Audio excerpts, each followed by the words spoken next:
see who tunes on in. Dan Hartzman, first one in the room, and Dave down there in the great state of Georgia, welcome. Juice Golden, welcome. And the ABX girl, welcome. Good to see you, Simon. And good to see you, Phyllis 2284, welcome. Good to see you, Nadine Smith and Jay Chulo, welcome. Dave Jeffries checking on in from Niagara Falls, good to see you. And B. Cruz, welcome. Leela Sorensen, welcome. And Bagels and Walks checking on in from the Upper East Side. And everybody follow Bagels and Walks. Great live streaming from the Upper East Side. Good to see you, Sean. Hope you're doing well. Good to see you, Brian Bell. Welcome. And I appreciate those kind words. And Robert T. Welcome. Fedidlia, welcome. And Travis Weeks, good to see you. Good to see you, Rouge Jones and Robert Panillo. Welcome. Shout out to all the channel members. This broadcast is brought to us live from Central Park in stunning 1080p. Welcome to Central Park. Good to see you, John Lohr. Welcome over there in Staten Island. Jack Spencer's checking on in. Good to see you, Jack. And RJ's watching from Colorado. Welcome. George Rucker, welcome. Welcome to Central Park. Welcome to Central Park. How's everyone doing on this beautiful Monday? I hope everyone's having a great Monday. I'm having a lazy Monday myself. More exciting adventures to come. Good to see you, Mike. You're more than welcome for the parade coverage. We made it through the signal. We tried our best. Thank you so much for watching our official Mermaid Parade coverage. Appreciate that. Good to see you, Les, out there in New Zealand from the future. Kia ora, Les. Kia ora. Hope you're doing well. Hope everybody's doing well on this Monday. Juneteenth. Monday, Juneteenth.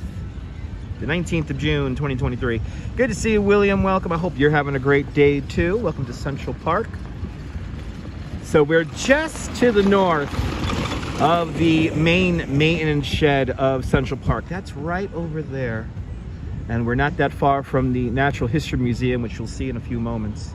Good to see you, John Coppola. Welcome, Michelle. It is a gorgeous day here in New York City. Absolutely perfect today, or almost perfect. Really nice weather. And we are here to remember Seneca Village. Perfect place to visit today. Absolutely, Jim. Good to see you.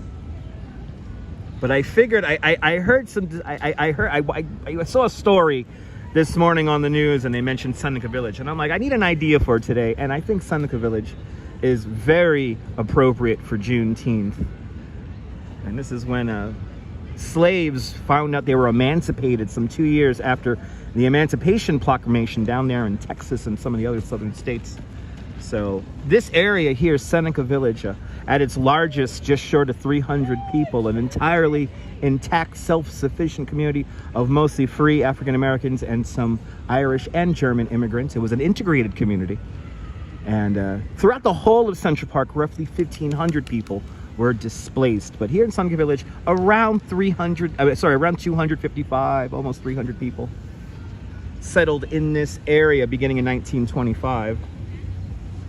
And we're gonna go around looking at some of the placards and some of the signage here, so you could experience Seneca Village too. So if you're finding this video through a search, this video will, in the next few minutes, illustrate where Seneca Village is situated here in the park and how you can kind of go around and experience it and learn a little bit about the people who used to live here before Central Park was built. Diana Lee, good to see you. And Sunshine After the Rain, welcome. Good to see you. Taxi Cab, just sub to this channel. I appreciate that, Taxi Cab. Good to see you. If you're new to the broadcasts, tell me where you're watching from. Let me give you a shout out. If you're watching in New York City, tell me what neighborhood you watch. Let me give you a shout out. Bienvenue, Neboul. Bienvenue. Everybody follow Neboul. He's a great live streamer in the south of France. Goes live usually on Sundays around 9 o'clock Eastern time in the morning. Nice early broadcasting out there in the south of France. Good to see you there, Neboul. On the Bay of Saint-Tropez. Good to see everybody, people. It is a beautiful day here in Central Park. And I figured since we're gonna be, I needed a proper Central Park. I needed a proper Seneca Village video, so let's do it. Let's do it. Let's do it. Welcome, everybody. So this is the bridle path. If you're wondering why it's all dirt and rock, this is the bridle path right here. And we're gonna follow this bridle path just over here to this pathway over here. We're not that far from the Delacorte Theater. It's literally right through those trees over there. And the Swedish Cottage, it's right over there. We're on the west side of the park at around 81st Street. And to exactly situate us so you guys could learn where we are exactly in the park, this is the main maintenance shed here at Central Park, 81st Street and Central Park West. Nearly 300 horticulturists maintain Central Park throughout the year. It costs around $84 million to maintain. And none of this is real. This is all nature stage managed, created by two architects, Frederick Law Olmsted. He's an American-born landscape architect. Halbert Vaux, he's a British-born architect. Halbert Vaux designs a lot of the pathways, the infrastructure to the park, also some of the bridges and buildings in the park. And Frederick Law Olmsted, he directs the trees here in Central Park. Chiladian, good to see you. Welcome. Welcome on into the show.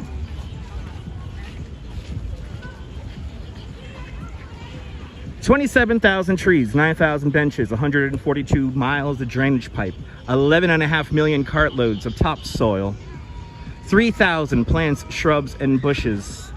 We use 266 tons of gunpowder to sculpt the glacier rock here in Central Park. That is more glacier rock. That is more gunpowder that was used in the Battle of Gettysburg. We moved around some 2.7 million cubic yards of rock to create this supposed natural landscape that is Central Park. CB Earth Day in the Netherlands, good to see you. And John Burke is waving, good to see you, John. So we're here at the maintenance shed here. We're here at the maintenance shed. Let's get near the entrance to the park here at 81st Street, and then we'll go through Seneca Village here because it's Juneteenth. Good to see everybody, welcome.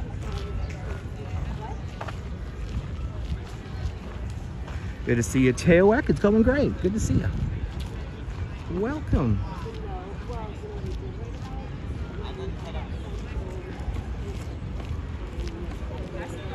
We're going to be right across the street from the Natural History Museum. And that will situate you if you ever want to visit Seneca Village. A few years back, around 3 years ago now, the Central Park Conservancy put up signage showing the major areas of importance. Janet, good to see you, Janet. Welcome. What a beautiful sunny day here in New York. Oh my goodness. And this is what life in a city is all about. The land did not look like this before Central Park was built. This is all man-made. And it was kind of a rocky, kind of boggy kind of place. Lots of little creeks and inlets, springs. Lots of rock. Hilly, not flat.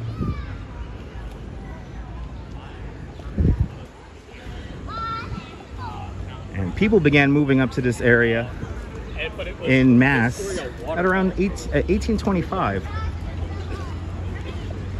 And a lot of free African Americans, newly emancipated African Americans, they move up here to this part of Manhattan.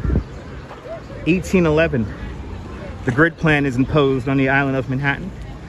And at around 1821, they began selling lots up here. There was the main landowner started to partition his property. And thus a lot of African Americans found this area. Yep, German, Irish. But 2/3 were African American. And we're going to learn about some of those German and Irish. You know, it was truly an integrated community. They went to each other's birthday parties, went to each other's weddings, funerals. It was a pretty amazing kind of happenstance that kind of foretells the future. Good to see you there, Dave. Welcome. Hope you're doing well. Happy Monday. Coney Island Jim's in the house. Good to see you, Coney Island Jim. Good to see everybody, people. Good to see you, Emily. Welcome to 81st Street, Central Park West. Right across the street from me is the Natural History Museum and the Rose Center for Planetary Science. It's Central Park West right here. We're on the west side of the park. But if you enter right here, you will begin to find signage that will show you the way to Seneca Village. So let's do that.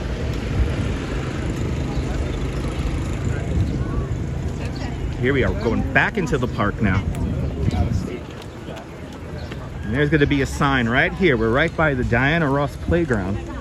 And of course, we all know what Diana Ross did in July 1983. She sang in a thunderstorm, and she donates that playground after her performance on the Great Lawn to Central Park. So here we are. Intuitive Diane, welcome from Australia, from the future. So here it is. This little map here will show you where to go, and the main area of Seneca Village is right here at around 85th Street. There's going to be a kiosk that we're going to see over there, but we're just going to make our way through, beginning right here at the Diana Ross Playground. Then we're going to kind of make our way up around Summit Rock, and then up here to the main area of Seneca Village, make our way up to the Jacqueline Canonassus Reservoir, then make our way back down, and then we'll explore some more of Central Park. But for now, welcome to Seneca Village. Let's do it. Good to see you, Ramona. Welcome. Hope you're doing well. Good to see you there. Respect the face. Welcome. Ah, it's a beautiful day in the park. It's a beautiful day in the park. Oh my goodness. Hope everyone's having a great Monday out there. And if you're celebrating Juneteenth, hope you're especially having a great day.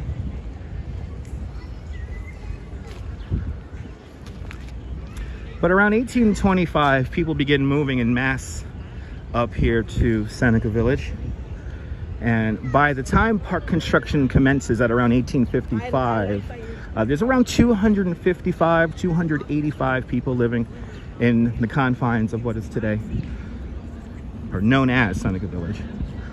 Central Park comes in, displaces Seneca Village, and in total, 1,500 people around lived in totality in the full 843 acres of Central Park.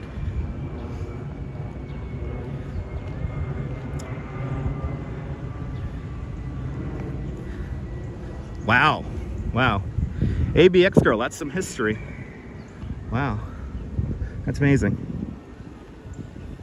E-Bike Mike, welcome. Here's our first sign here. How the people lived up here. We had the source of water right up here, and this is Tanner's Spring. Sally Sipico, welcome. So now through these trees, there was a small clearing, is a pool of water by a natural fed spring there, likely the source of water for Seneca Village. This is why they settled up in this area. Good to see you, Ian, welcome. So this is the receiving reservoir of the Croton Aqueduct system. This was built in 1811, so just before people really start moving up here in big numbers, this reservoir is already built. But we're standing right here. We're gonna make our way up to Summit Rock, the high point of the area right here. And here gives you a little idea of what it was like. And we did do a archaeological dig back in 2011. And here's the deal. There was a lot of pottery found in the excavations here.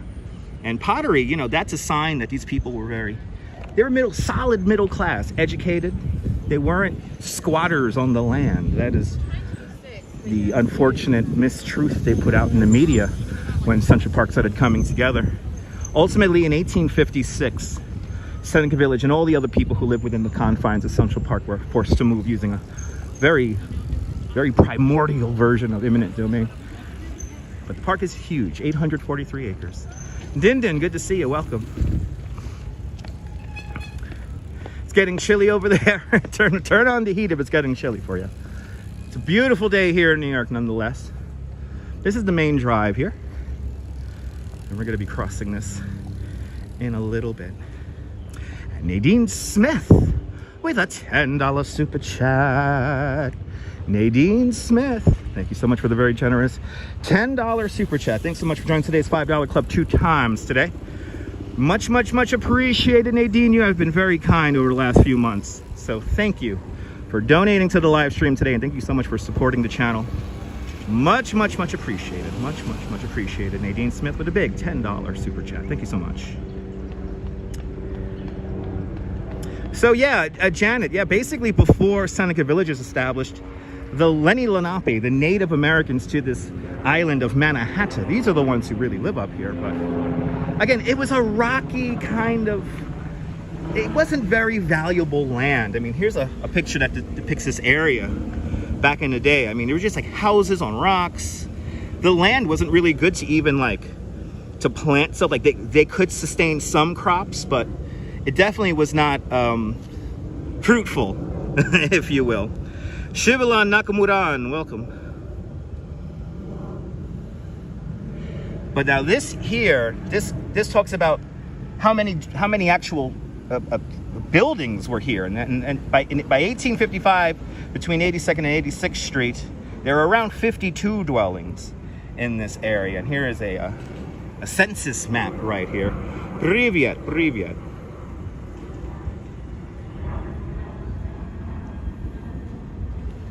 But it was they had 3 churches, Janet. They had 3 churches, actually. There were 3 churches, and we'll go to the approximate location of all these churches. But Broadway, pretty much the only way to get up here when the grid is imposed on the island of Manhattan, when they begin to subdivide these lots, you get anomalies like this, where you get a street coming right through and then crossing over.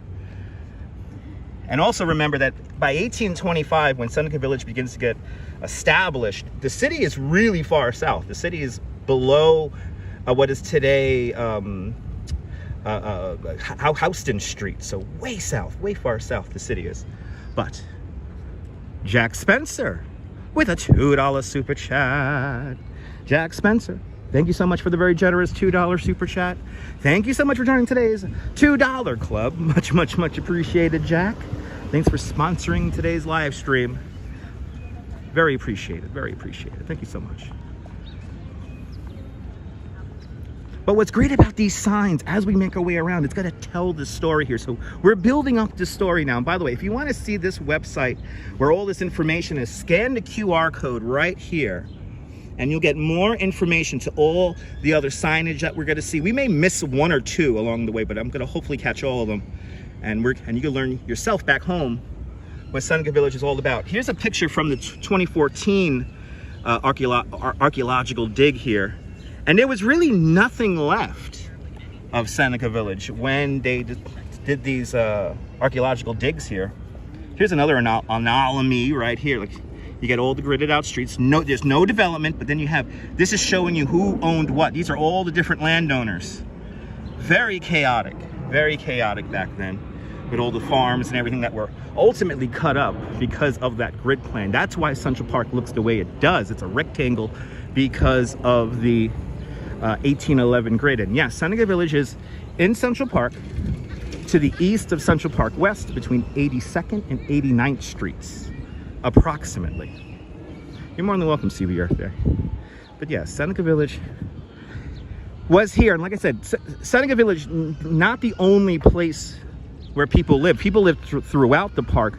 Roughly 1,500 people ultimately were displaced in the construction of Central Park. And Seneca Village, around 255, 285. I've seen that number fluctuate. But we're walking now around the Summit Rock. This is why people lived up here.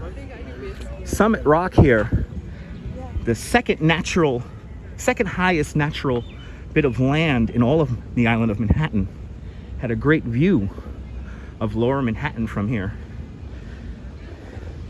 Imagine like these trees are not here, and it's a very rocky kind of barren land up here. But it's a completely self-sufficient community. People paid their taxes, despite what the media said when construction began in Central Park.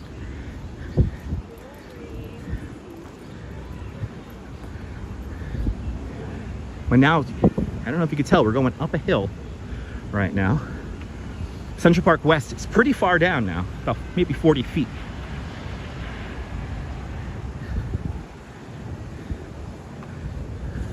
But Summit Rock afforded the people who lived in Seneca Village ample time to you know, get ready and anticipate in case anyone came up from uptown to want to kind of disrupt stuff.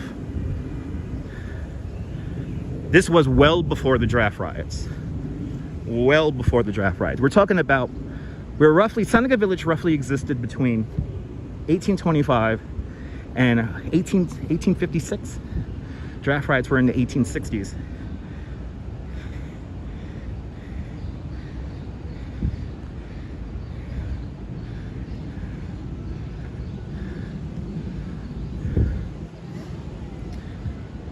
And here is the signage telling us about Summit Rock right here.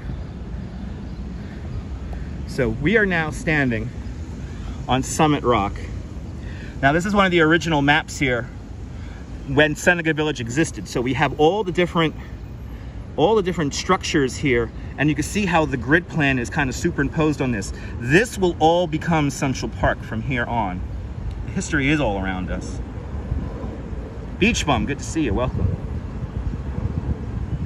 And then while this is not the area that we're in right now, this kind of gives you an idea of what it kind of looked like in this area. So if I was looking towards the west, if I was looking straight down this street right here, I could see the Hudson River.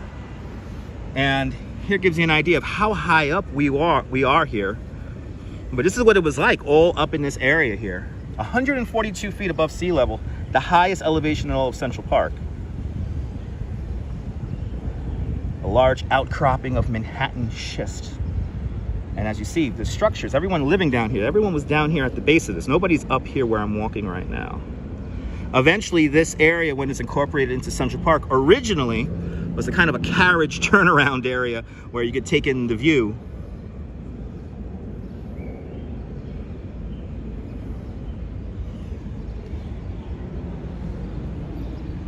And if I go over here, I think I could get a view of Midtown. Yuri, good to see you, welcome. All right, let's see if we get a view of Midtown here.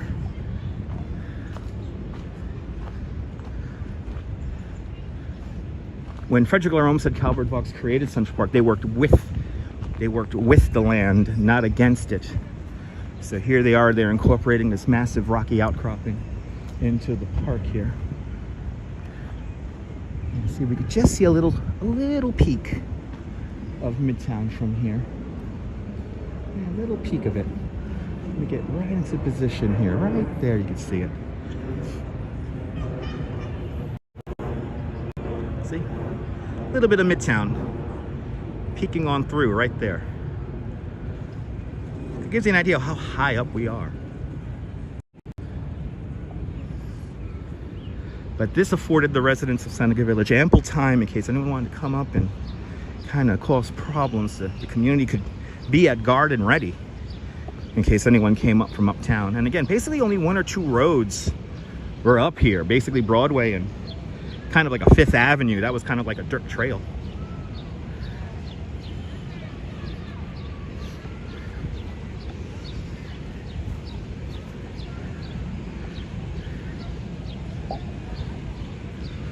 Now we're gonna make our way off Summit Rock, make our way over to the next signage over here.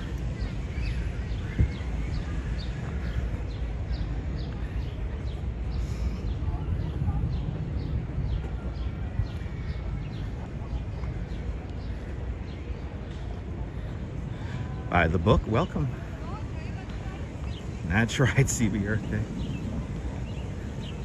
No, Janet, actually a lot of these trees, if they are original, which they probably aren't, original trees were moved around. So most of these trees were brought in. I would say about 95% of the trees here in Central Park are brought in. But now we're probably at the second, third planting of these trees. But some of the older ones and some of the oldest trees in Central Park, those are like, they predate the park and they were moved. In 1855, Frederick Laure Olmsted designed a tree moving machine. And for literally 12 years, as the park began to come together, he literally moved around trees for 12 years. He would ride around in his horse carriage and say, I want that tree a few feet over there. They're trying to maximize the effect of illusion, forced perspective, to make a small space feel a lot larger than it actually is. Good to see you, Brett, welcome. The rock is original though. The rock predates everything. The rock is pretty much the only natural feature of Central Park. But good to see you, Brett. Welcome. We're exploring Seneca Village this afternoon. And now we're going to talk about not just African Americans, but this was truly a integrated community. And here we have Irish who lived up here too. So during the 1850s, as the population began to really build up here, some Irish found out that it was kind of cool and calm and relaxed up here. So you get a little story here of some of the families who moved up here. And it was a truly integrated community, like I mentioned earlier. People went to each other's birthday parties, funerals, births of their children.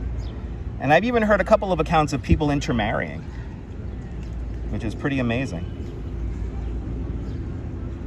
RoboJax, good to see you. Welcome.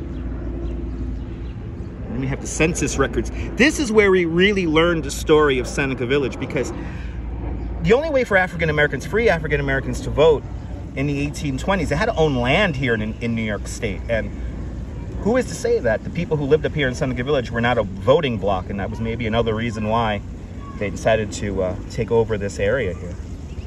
Tunisia, good to see you.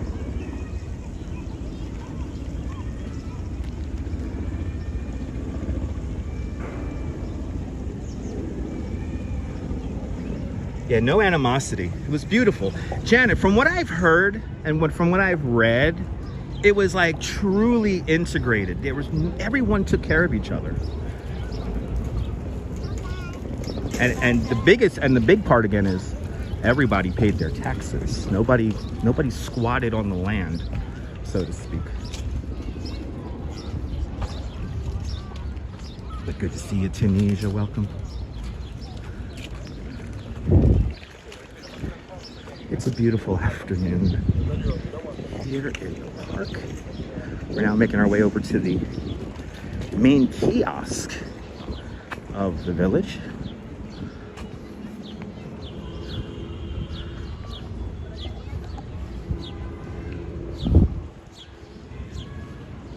Yeah, exactly. They were dead set on the rectangle. So this is one of the churches that was here, the All Angels Church. Those have speculated to whether, as the stones are visible from the lawn just beyond this sign, and that's right here. This is the stones they're talking about. And a lot of people go out to like Fire Island. I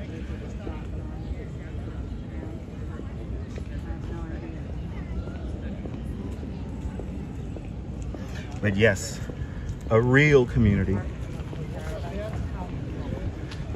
And then over here, let's see, over here is the Wilson House,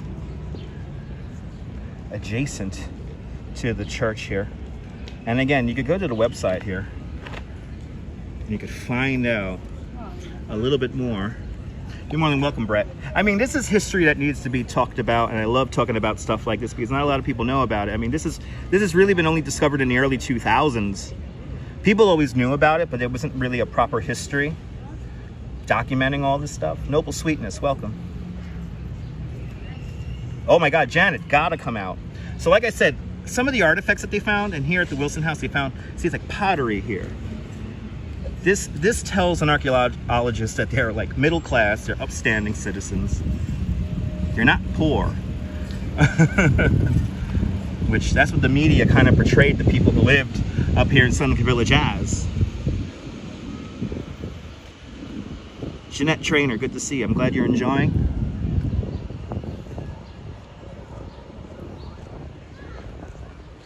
But now we're coming up to the main kiosk here. This is roughly the center of where all the development was, all the some 52 structures that were up here. And what's nice is that here you get a nice little timeline of how everything came into being here. See, John Randall, 1815. He comes up here, surveys the grid plan. Gradual emancipation law here in New York State. Then they could vote if they own property more than $250 or more. And then here's when people begin to move up here, the Whiteheads, John and Elizabeth Whitehead. They're the first ones to purchase the farmland in the West 80s here in this area. Good to see you, Picard. Welcome. You know, like they're acrobats on a tightrope. Yeah, they know. You have to give them credit. I thought it was pretty good. Yeah. I'll wait till you see it. Did you get a tip? I didn't see. No, you didn't wait. On my end, Another thing we have a lot is waiting for the subway. You have musicians. Yeah, it is. Robojacks, it is pretty interesting. So here's the Egbert Ville plan of Central Park here. And as you see, the reservoir is right there. And here are all those dwellings there. We just come up from Summit Rock just now. And then you get what today the park is, which is right here now. And then here's a great little illustration here looking up from Lower Manhattan up here to the Upper West Side right now. And this is possibly the area we're in is right here. And it's an illustration here that kind of looks uptown along Manhattan. New Jersey is right over here, and the Hudson River is roughly in this area here. And then here's this is my favorite map here. And if there's anything you want to see at this kiosk, this is probably the coolest thing, because this is an overlay of what's today's map with the old lot maps here. And you get an idea of what it looked like and how today's Central Park kind of plays into that. And you see you got the structures on this map here. And then where we're standing right here.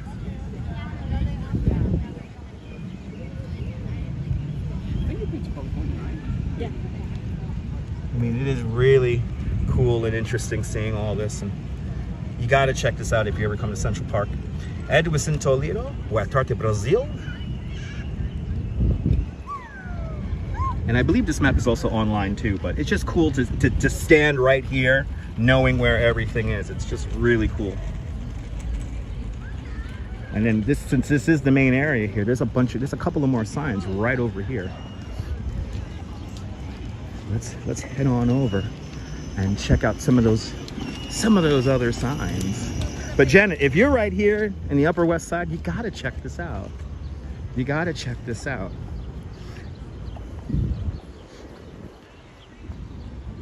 So here's our second church, the AME Zion Church.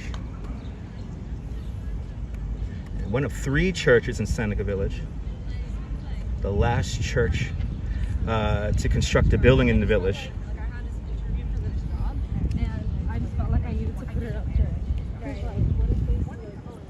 And this is what the church looked like downtown in the West Village.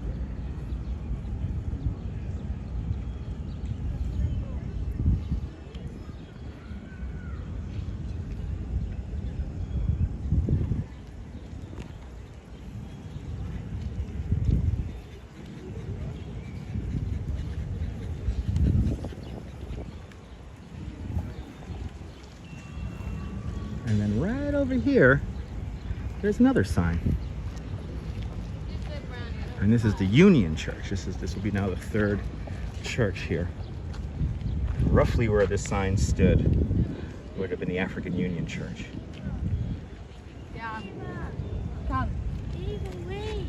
And you see you got the lots here. They purchased that lot right there, and then there's the structure right there. Good to see you, Haggis. You're more than welcome.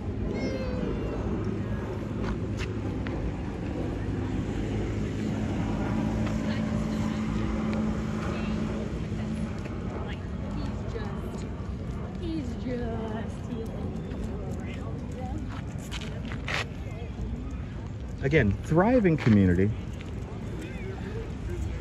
Can't say there were squatters. The New York Times did a story in 1855 telling the people of, depicting the people that lived in this area, and it was the biggest, after doing the research, it was the biggest lie. But then again, things haven't changed all these years. Australia, my way. Good to see you, Australia. Good to see you. Good morning. Jeanette, absolutely. So again, affirming that these people who lived up here were they weren't poor people. They were solid middle class people. They had gardens in most of their backyards. And he's the innkeeper of German descent, but a noted horticulturist in this area here.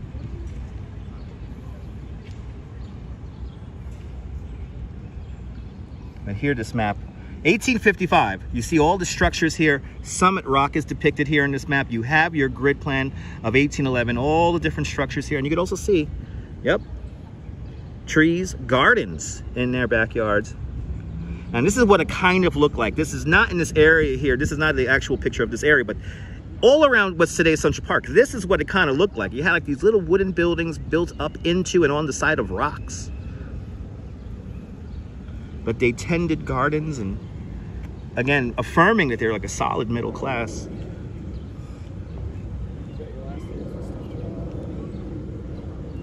Good to see you, Jose Torres. Welcome.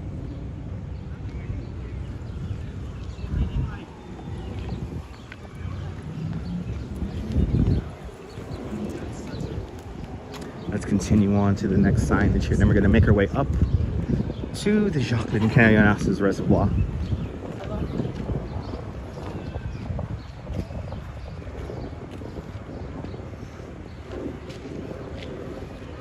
One of the nicer spots here in the park.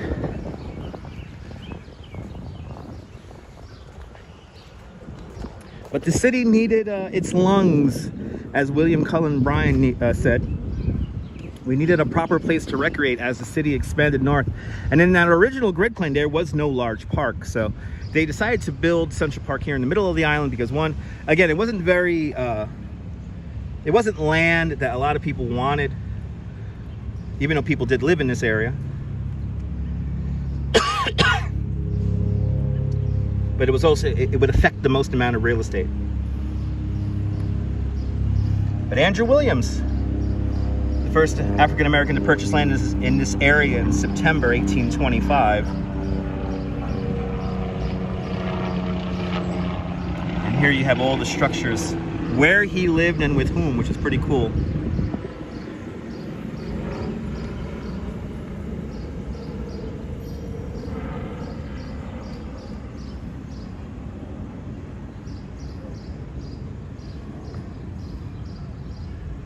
Yeah, you know what, Janet? I really don't know what happened after a lot of people moved. I mean, they were literally scattered all across the country, so.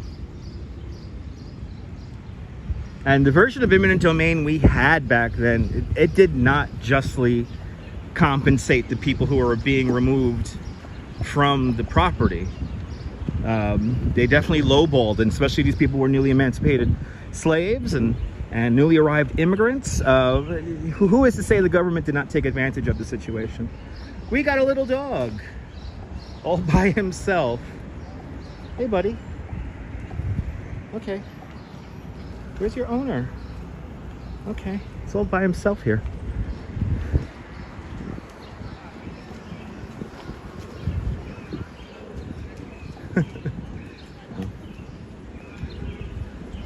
Let's make our way over to the reservoir.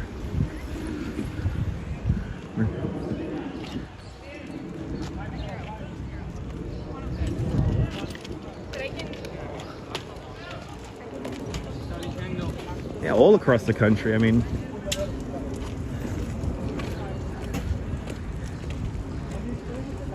yeah, JR, you know, there's a lot of great stories and stuff online about Seneca Village, so I highly recommend checking that stuff out. You could start off with the Central Park Conservancy's website, and they have a great little summation of what happened up here. And I think that's just a really good dog off leash. He was being called over by its owner. So, I always get nervous when I see dogs like that. But here it is. This body of water here is the Jacqueline Canyon Reservoir. It actually predates the park. It was built in 1811. A very popular running track.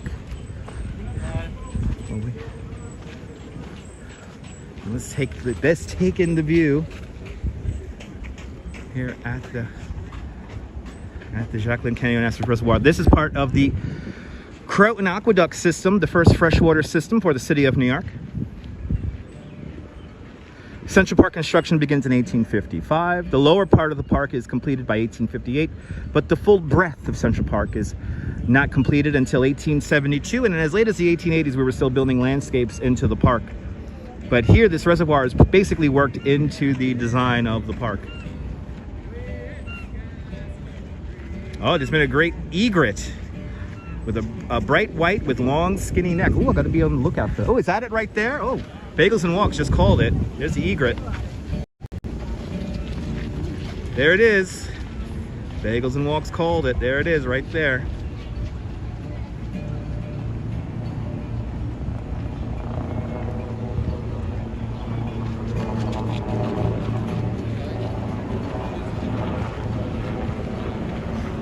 Bagels and Walks, you're definitely becoming a birder. Bagels and Walks is definitely becoming a birder. The engineering, Brett, is amazing. The Croton Aqueduct System basically is basically two pipes, 18 feet in diameter, made of brick, and the water comes from about 90 miles north from here, and gravity brings it all the way down.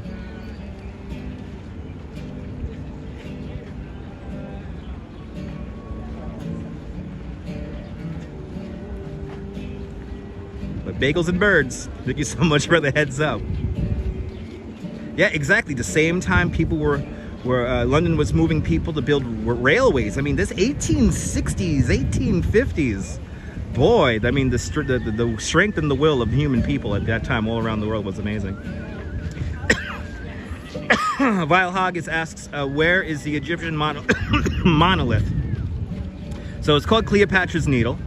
And that's around 83rd Street and the east side of Central Park, just behind the Metropolitan Museum of Art. That's the east side of the park. We're roughly on the west side of the park right now.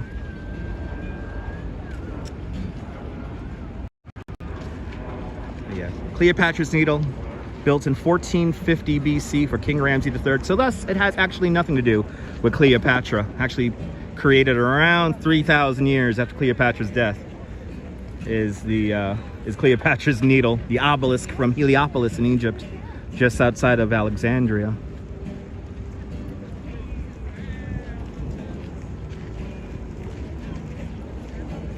Oh yeah, JR, absolutely. Of course they got their ideas from the Romans. That's where they got the main idea from. It's like for every mile the pipe is laid, it goes down like by an inch. There's like some mathematical equation that brings all the water all the way down here. And this body of water used to supply all of Manhattan Island with fresh drinking water. It still can today. Today, this body of water only supplies Central Park with all of its water features, except for the Harlem Mere. Harlem Mere is the only natural fed spring that you could actually see on the surface of the land, and that's fed by Montaigne's rivulet. But this body of water, if needed, can supply Manhattan Island with fresh drinking water, and mathematicians have surmised that this body of water could probably last Manhattan Island about 6 hours. So, pretty cool.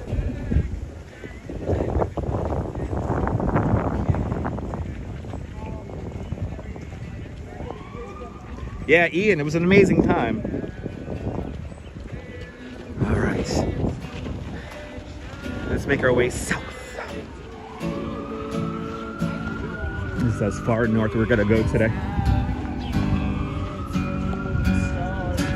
We have another sign ahead of us. A couple of years back, there was a coyote sighting here in Central Park, and it happened right about here. Little cast iron bridge down the way over there. And a jogger took a picture of that coyote up close and personal. It's pretty cool. Pretty cool picture.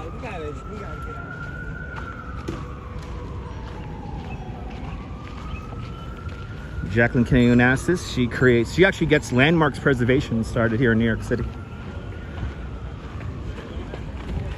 And because of Jacqueline Kennedy Onassis and everyone who created Landmarks Commission here in New York, we have Grand Central Station still. Jackie O used to live over on the east side of the park in the 60s at around 63rd Street.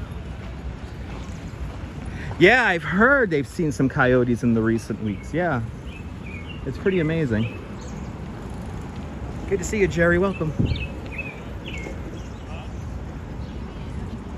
a pretty cool hill here. I'm waiting. Actually, some people reading the signage, which is nice.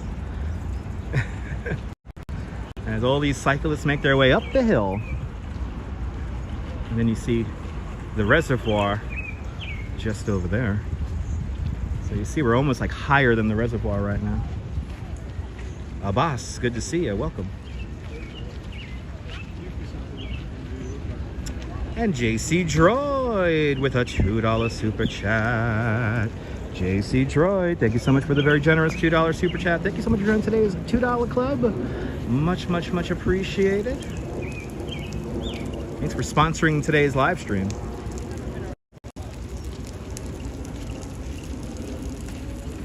And thank you so much also for being a member of the channel.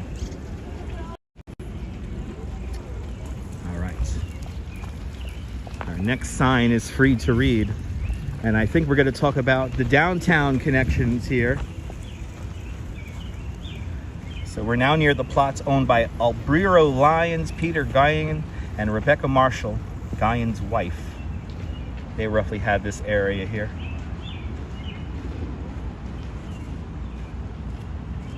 And Brett M with a £5 super chat.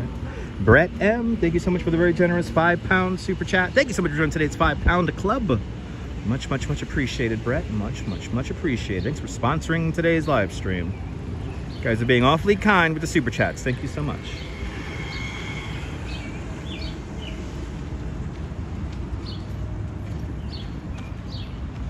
But this is how you know these like affluent people or middle class people living up here. I mean, they got formal portraits here, which is pretty cool. And here's the guy himself who worked various jobs, including a hairdresser.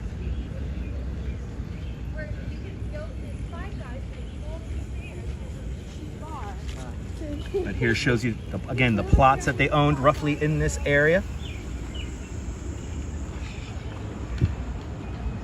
I mean, it's so great. Having dinner right now, enjoying the show. Nice, enjoy dinner. Yeah, did you love his hat, JR?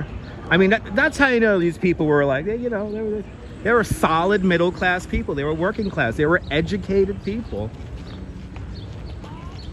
When construction really of Central Park really starts up, I mean, they put in the media that these people were squatters and that, you know, they weren't exactly the smartest people, which is, once finding out about this, that's not the truth. I mean, it's grossly, erroneously reported, but that's what they did back in those days.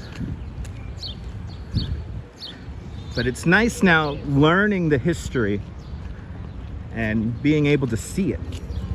It's pretty amazing, and we're very lucky that everyone, I'm happy that the Central Park Conservancy has decided to keep all the signage. This was supposed to be a temporary exhibit. So in 1842, the city completed one of its most consequential public works, the Croton Aqueduct System, which supplied fresh water to the city of New York. But the receiving reservoir was right here. And this is the original receiving reservoir. This will be changed to what's today the Jacqueline Kennedy Onassis Reservoir.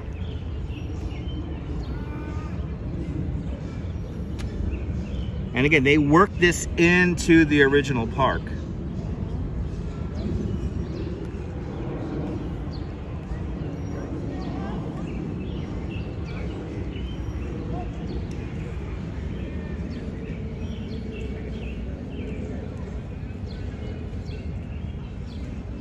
But how some things haven't changed, JR, absolutely. A lot of lucky puppies off leash. A lot of lucky puppies off a leash up here today. The luckiest dogs in New York are all off leash in Central Park.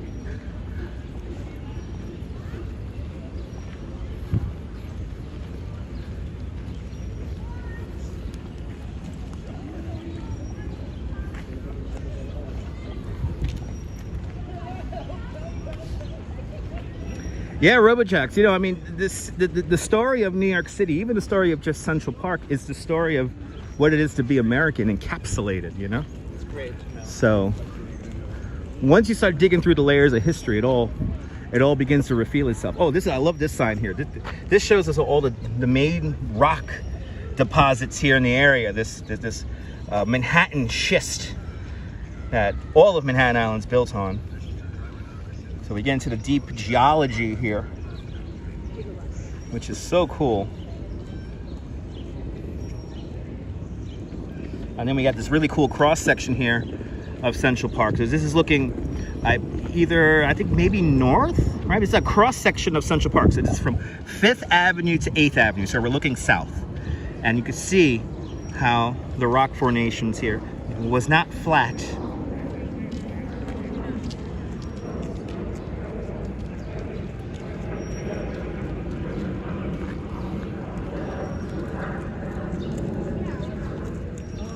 And now so far in today's walk, we started right about here, made our way up to Summit Rock, and now we're making our way back up to the reservoir and then back down. Crone Reservoir right here. This is what is today the Great Lawn, is right here.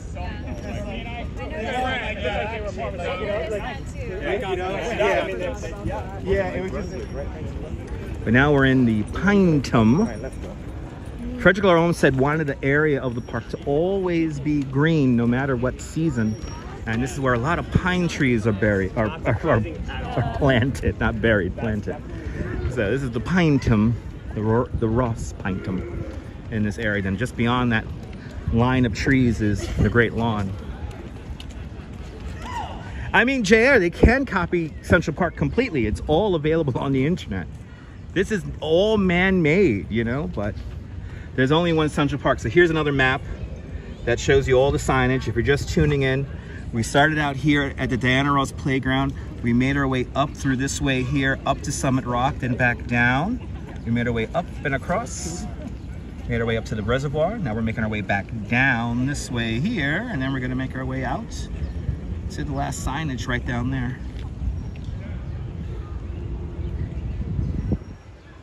Yep, it got flattened out.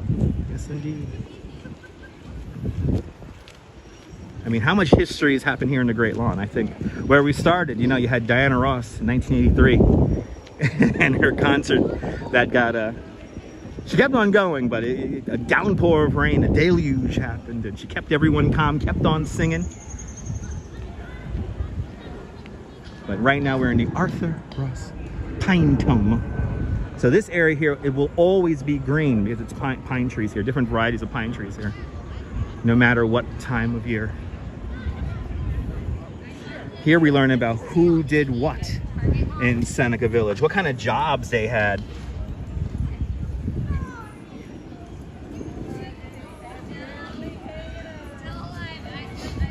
And then here you have a nice rundown of the families who owned what plots and their buildings there.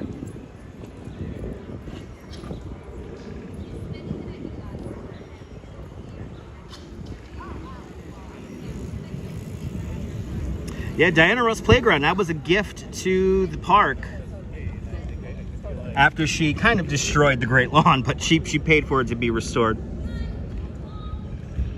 When you have two back-to-back concerts with almost 1 million people, you tend to wear out the grass, but Diana did right, and she donated a lot of money to the park, and that's how you get the Diana Ross Playground, which actually, ironically enough, is pretty much right across the street from where Diana Ross lives.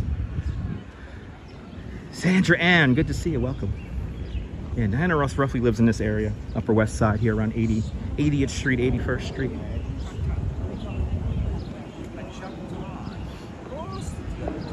Now we're kind of making our way down towards the Delacorte Theater right now. I don't know if you guys heard the woodpecker. There was a woodpecker off in the distance.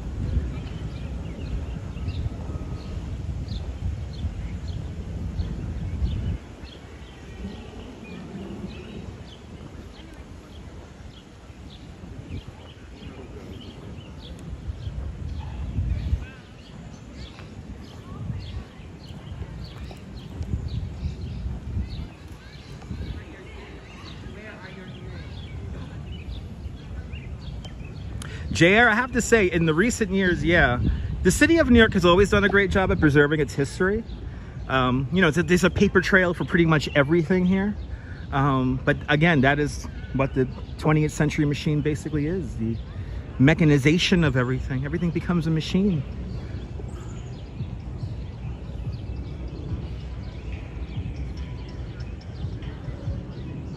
And it's pretty nice colors, Brett.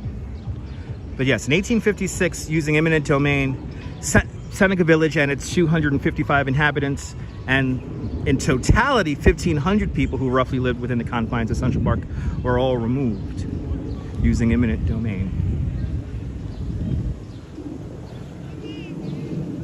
So obviously, and there's literally nothing left of Seneca Village. There's, you know, what people think are maybe bits and pieces are not 100% confirmed. Well, we're coming up to the next sign here, which is going to talk about the receiving reservoir.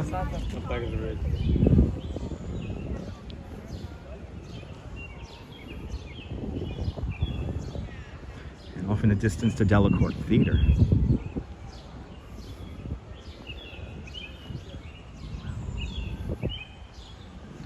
Usually when we have Shakespeare in the park, this is where the long line of people will be waiting, is right about here. Now you got to go online to get your tickets to go see Shakespeare in the park and enter a lottery where you could win a pair of tickets.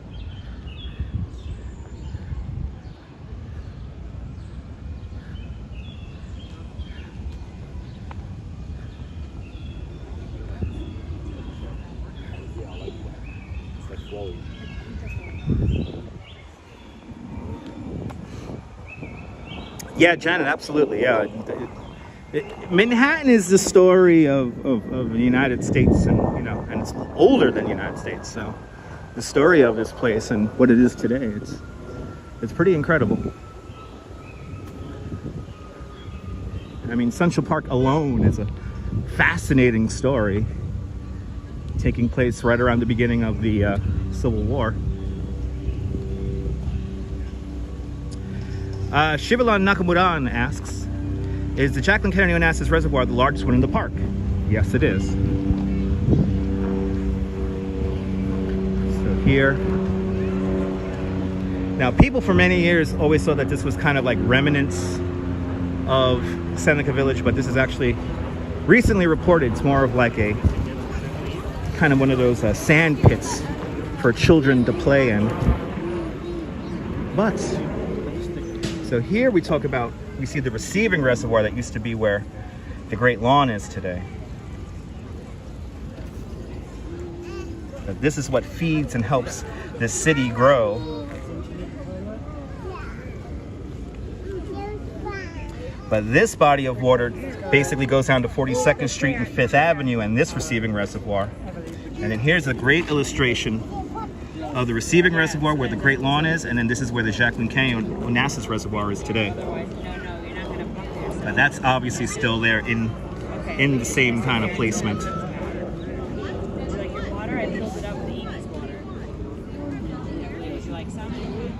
Yeah, I filled it up with some of Amy Pete's water. Would you like some? That's pretty cool. But that's what really gets Seneca Village off and running. Hi, baby. I'd hug you again, but my hands But it's nice to still know about this history. And that's the last sign. That is the last bit of signage for Seneca Village. Let's enjoy the rest of the park now. But the history, you know what, RoboJax, Central Park is the best place to live stream because it's literally like, it's almost like an amusement park, but it's trees. It's no rides, maybe a carousel, but it's the trees, it's the nature. That's what makes it exciting, and it's a wonderful place to live stream. And for me, I love telling that story of the park, which is many different stories, not just one. Myrna, good to see you, Myrna. Hope you're doing well. I hope you're doing well with the smoke. I know that the smoke has been still an issue up there in Montreal, so I hope you're doing well. We're gonna make our way up to Summit Rock right now, Vista Rock. We've already visited Summit Rock. Let's go to Vista Rock and the Belvedere Castle coming up next. Shakespeare Garden is down in this direction here. The Swedish Cottage is right there through those trees, and We're gonna walk past Swedish Cottage in a few moments also. But now we're going up to the Vista Rock.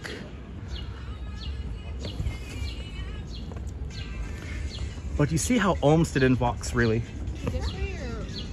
used the park's topography to really build these little micro landscapes. Bit more today, yeah. Stay in.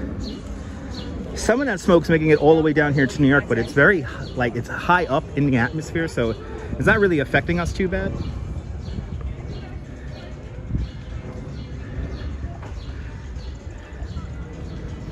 There it is. Belvedere Castle. Good to see you, Mary Lily. Welcome. Oh, we got somebody playing a saxophone.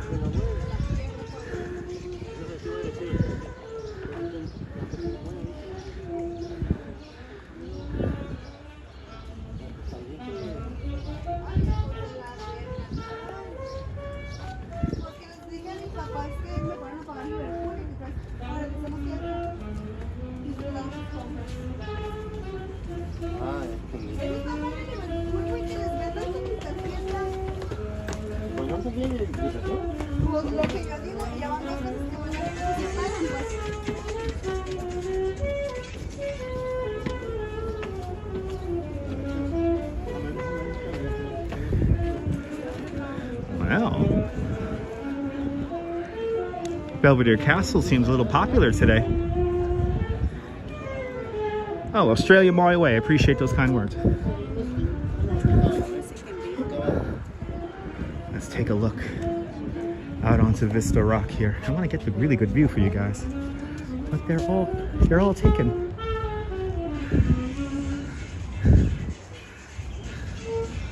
Come over here.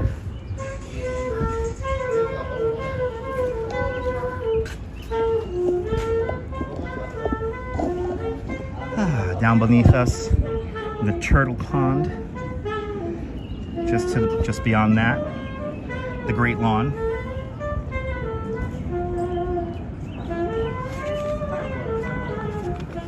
As we look out towards the Upper East Side, let's just take in the moment here from Vista Rock, Belvedere Castle.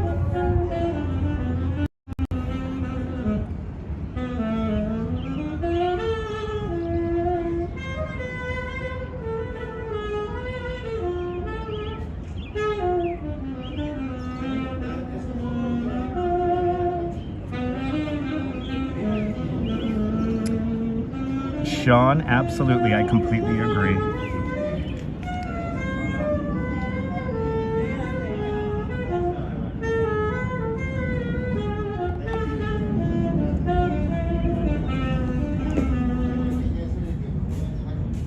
And Janet Levitt with a $20 super chat.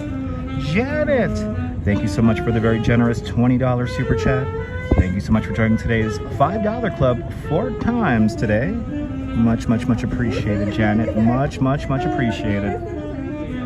Thanks for sponsoring today's live stream. I'm glad you're enjoying it. And peace and blessings to you and your family too. I appreciate that, Janet. Thank you so much for the very generous $20 super chat.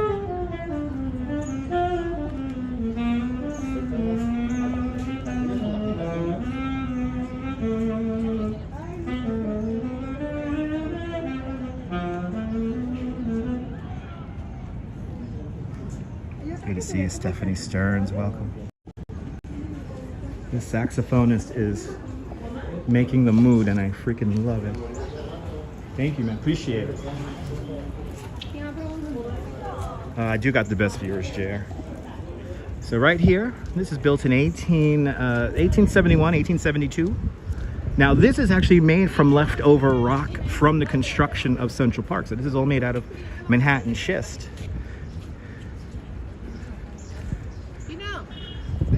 Yeah, 1872, restored in 2019. But all the leftover rock from the construction of the park creates a lot of these structures here. So that's why it kind of feels like they grow out of the landscape. And fun fact about the about Belvedere Castle here is it had no windows when it was first built. It was part of the landscape, so it was, anybody could use it, anybody could recreate in it. It's pretty cool. But today it is a gift shop, and you could also go up to the top and take in the view. But that is one of the oldest weather stations in the whole country. They've been collecting weather there since 1872, or really 1865, I've heard also. But that original weather meter is gone, and the more modern weather meter that was placed here in the 1960s, that's right over there. So whenever you see the weather report that says the temperature in Central Park it's coming from right here. As you see, it's completely surrounded by trees and fauna, and so thus, because it's surrounded by trees, the wind meter is basically useless. So during Hurricane Sandy, this weather meter very famously registered a calm wind during the height of Hurricane Sandy, which was pretty funny. Exactly, the paint matches the color used at the dairy. Central Park does have its own color scheme, and it is all original. Frederick Olmsted Calvert Vaux kind of went over that as we enter the Ramble.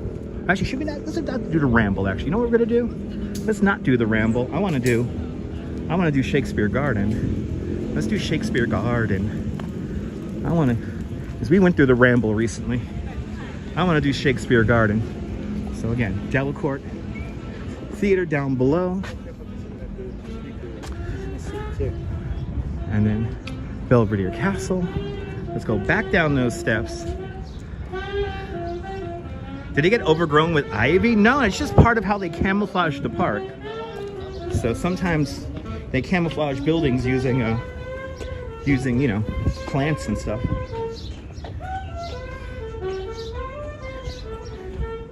But yeah, let's go through Shakespeare Garden here. Since Shakespeare in the Park has commenced, let's see what Shakespeare Garden looks like. Yeah, I need a flashlight for the Rambles. That's true.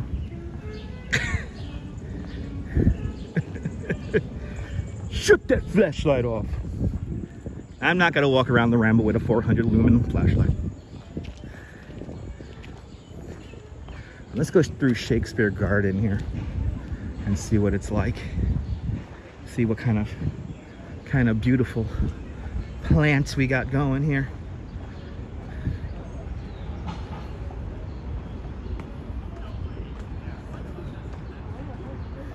Well, Frederick Olmsted Calvert Vaux, they were way ahead of their time when they designed this park.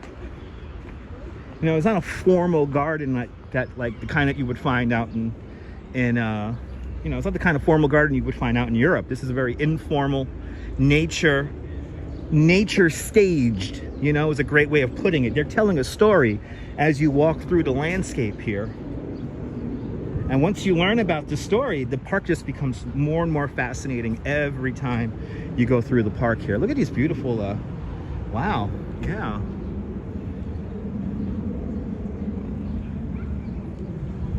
It is really pretty. It is a wonderful place to get lost in, and that's the idea. When you came to Central Park, you got lost.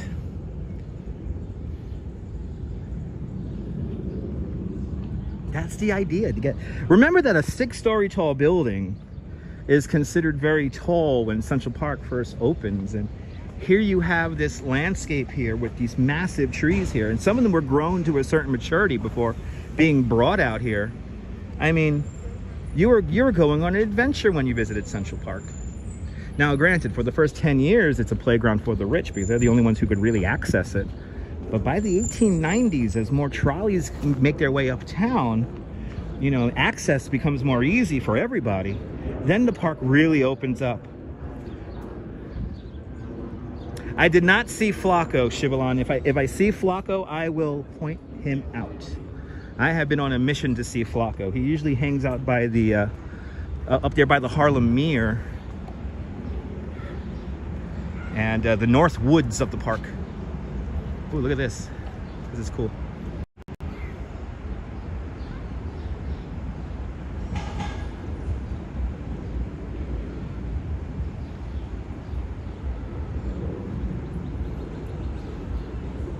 Got some bees on that.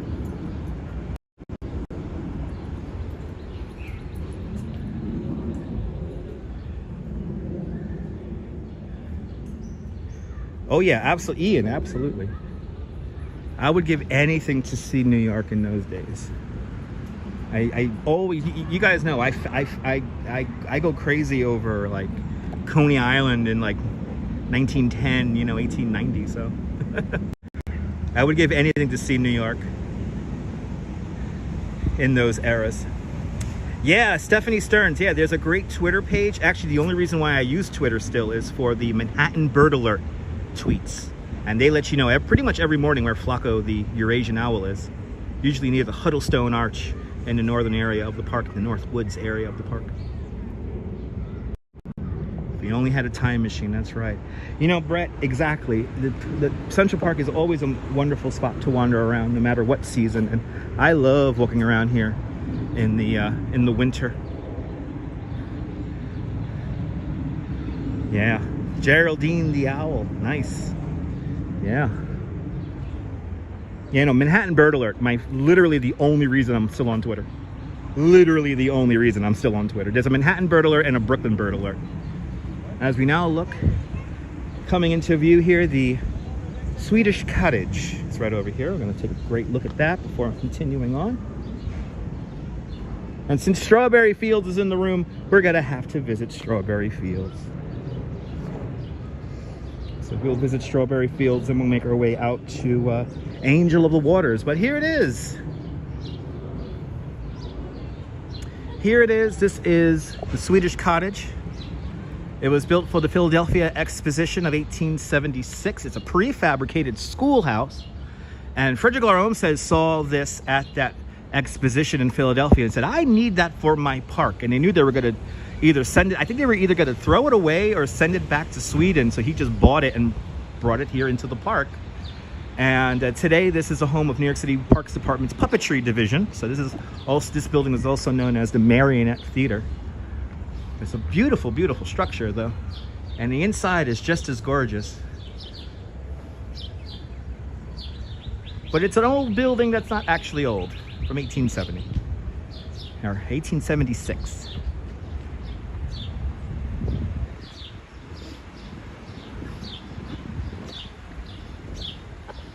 And puppet shows have come back since pandemic times, so.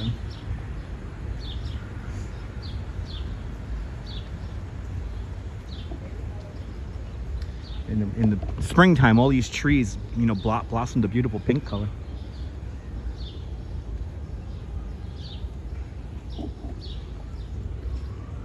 Let's continue on.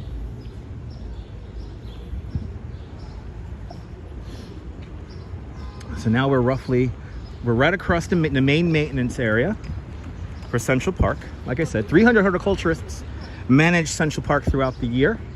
And right about here, this is where Bono from the band U2 had his infamous bicycle accident. This is where Bono was riding his like $3,000 22-ounce bike.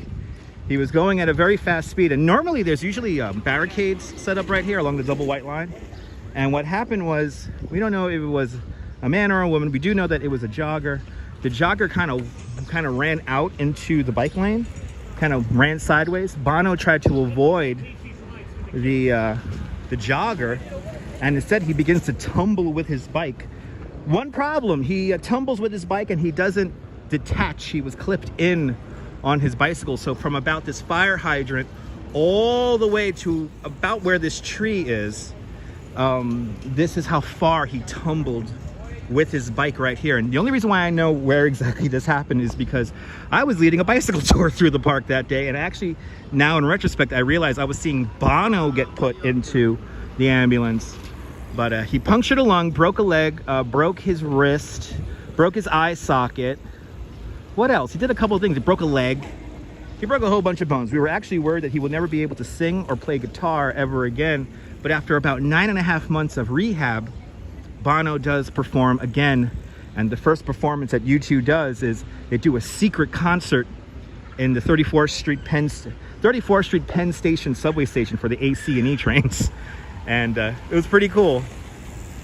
It was pretty cool. That video is here on YouTube, so check it out. Right here. And the Natural History Museum is just on the other side over there. So that's where we're at right now. We have looped up and down back down to 81st. And Swan Keeper with a $10 super chat. Swan Keeper, thank you so much for the very generous $10 super chat. Thank you so much for joining today's $5 club 2 times today. Much, much, much appreciated. Thank you so much for sponsoring the live stream, Swan Keeper. I'm glad I've got to keep that history alive, Swan Keeper. I got to keep that history alive in a fun format for you guys on the internet. It's the only way I can live my life with purpose. So I appreciate that, Swan Keeper, with the very generous $10 super chat. Much appreciated.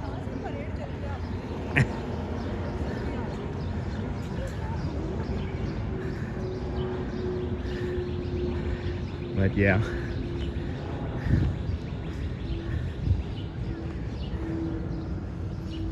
Oh, that's cool, Shivalon, yeah. Yeah, Bono traveled all around the world. Yeah, he did, Jeanette Trainer. Yeah, you know, John Lennon loved Central Park. And a lot of celebrities like Central Park because what celebrities could do here in New York, they could probably not do anywhere else in the world, is just put on a pair of sunglasses, put on a baseball cap, and now they're one of us. And John Lennon loved walking without security. And he actually detested his security staff, even though his manager constantly insisted on it. And, you know, he could just walk around Central Park and be one of us. And he loved it. And in a weird way, he liked sometimes getting spotted, because then usually it was a fan and they were really happy. And yeah, when I met Yoko Ono a couple years back, when I first became a tour guide, that was like really special. And they're just down to earth. You know what, guys? Famous people, while they may give us lots of treasures with their music or writing or storytelling or acting or whatever it is, however they entertain us, they're just regular people like you and me. So always keep that in mind when you're seeing your favorite celebrity. They're just regular people. But that's what John loved about New York. As John Lennon very famously said in 1977, everybody always complains about New York, but nobody ever leaves. And he's very true. He's very right about that.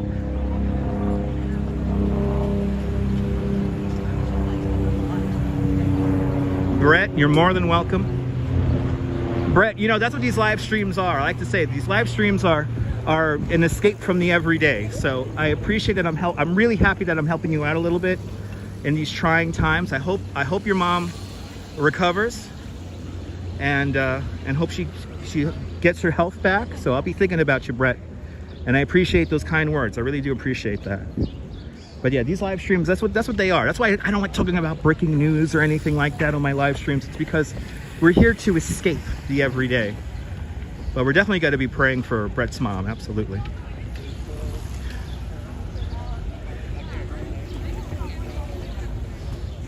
You know, that's the same for a lot of people. Even when I left New York City for a year, I always was walking the streets in my mind, so. And they were like, oh yeah, we should do it. And I was like maybe Shivalon, yes. Strawberry Fields is recognized as an international peace garden by 151 countries from all around the world. You're more than welcome, JR. I'm happy I'm able to entertain you.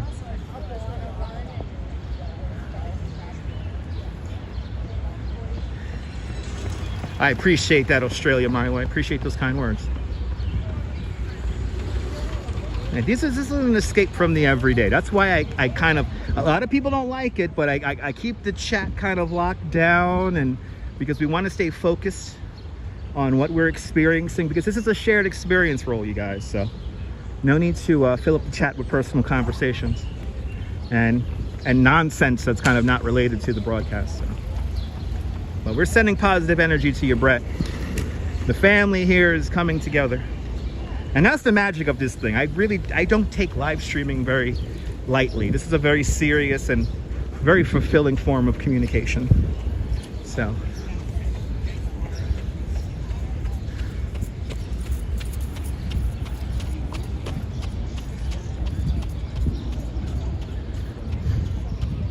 But coming up is Strawberry Fields, and Strawberry Fields, the area that Strawberry Fields is in was donated by the Central Park Conservancy, which at the time was only like 3 years old. 1983, they donate the area for strawberry fields, and I forget the name of the landscape architect, but he kind of shapes the area into John Lennon's memory. And Strawberry Fields is in the shape of a teardrop.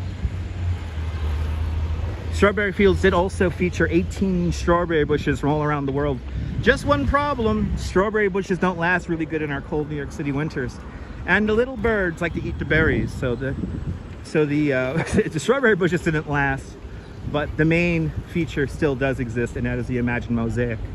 The Imagine Mosaic is a gift from the city of Naples, Italy to the city of New York. A simple black and white tiled mosaic that says Imagine. The clay of the tiles is made from clay from Mount Vesuvius at Pompeii.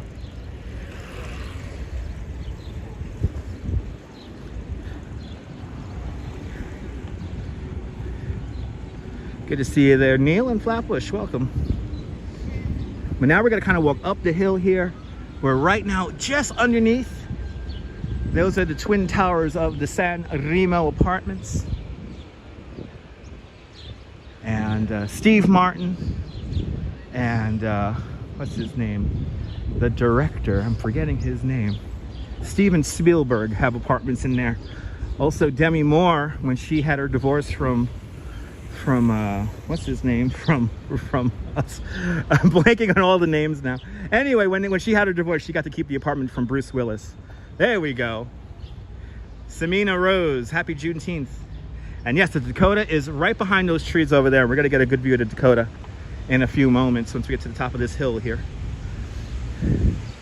And I'll show you where John Lennon and Yoko Ono's apartment is. And actually, Yoko Ono has moved upstate, but she is keeping the apartment.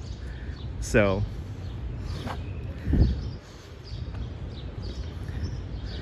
you know, I've told this story so many times. Every now and then my brain just has a malfunction. But yes, when Demi Moore and Bruce Willis, when they had their divorce, she got to keep the apartment, and it was originally listed for like $171 million. Now it's down to a more modest like 80. Yeah, Bruce Kelly was a landscape artist for Strawberry Fields. There you go. Thank you so much there, Neil. Bruce Kelly. And I believe Bruce Kelly was a friend of Yoko Ono's.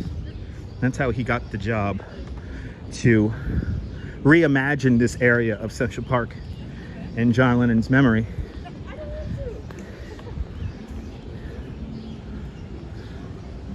Absolutely, Samira.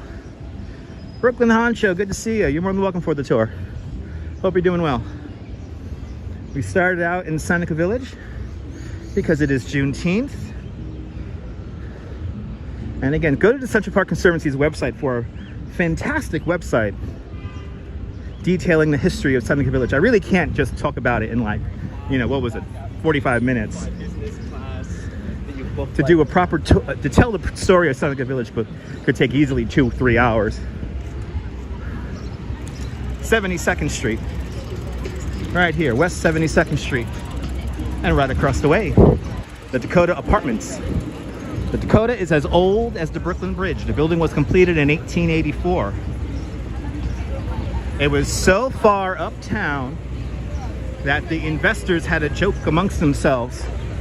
And they said that it was so far uptown it might as well be in the Dakota territories. And the name stuck. Many famous people have lived and still do live in the Dakota. Some very famous people have been barred from moving in. But John Lennon and Yoko Ono bought their first apartment here in the Dakota back in 1973, and between 1973 and 1978, they acquire the two neighboring apartments. They're on the 8th floor, so it's right here. We're at that black railing right there. And the first apartment they buy is the corner lot. There's 4 apartments on each floor, and this is the penthouse level, so there's 2 additional floors above that. But between 1973 and 1978, they acquire the 2 neighboring apartments, and when they all combined, they create a 40-room apartment. It's so big that Yoko Ono actually rents out half of the apartment for around $62,000 a month. Roberta Flack, I believe her family still owns the apartment. She's the only other person on the 8th floor, is Roberta Flack. So good music on the 8th floor. I mean, you got John Lennon, Yoko Ono, and Roberta Flack all on the same floor. That is some damn good music.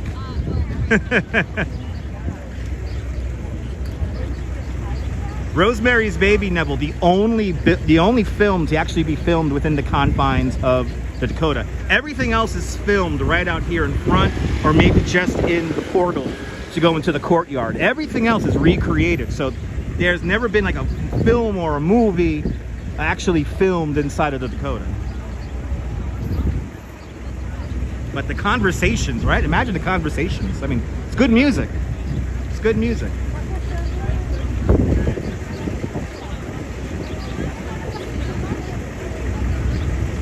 The Dakota Apartments right there.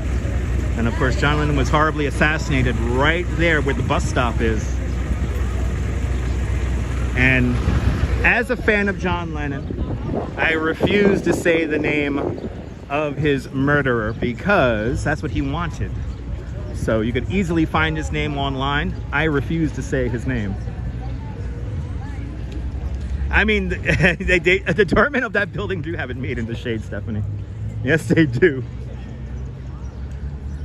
But let's enter Strawberry Fields. What's the big deal about it, Jerry? They got it made in the shade and then some. I'm gonna be a little quiet, but coming up, the Imagine Mosaic, and then we'll see the dedication plaque.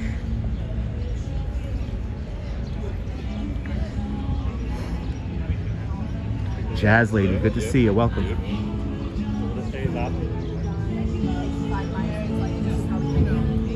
not my dog. What? He's very friendly.